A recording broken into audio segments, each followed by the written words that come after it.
Handsome Jack is, this guy that you kind of like, but at the same time he's a bad guy. We've all seen characters like this that they have a lot of power and they're really suave and really cool, but at the same time you kind of fundamentally know that they're evil. And so we tried to give him this really attractive, manly face with the long chin, and at the same time there's just something a little wrong with him when you look at it. And so you sort of know that underneath there's going to be something a little off.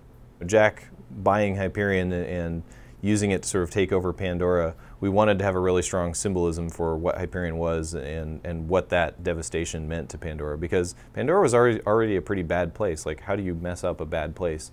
And we realized that it was, to mess with what people loved about Pandora in the first place, which was the bandits, and they loved all the crazy, wacky fun.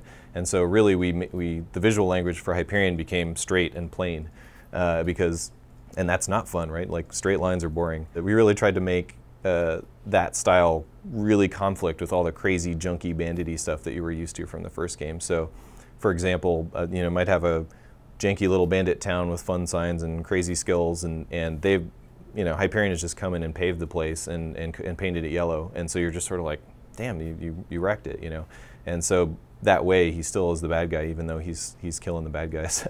One of the first questions I asked myself is, how will people know when they see a screenshot of Borderlands 2 that it's Borderlands 2 instead of Borderlands 1? And once I knew Jack was going to be this huge sort of industrial millionaire, I knew I needed him to do something really big to Pandora that we didn't like. And the moon was ever present in Pandora because of the way our day and night cycle works in the game. The moon never moves, and it's the source of light. And so I wanted him to sort of blot that out by putting his giant Hyperion H right in front of it.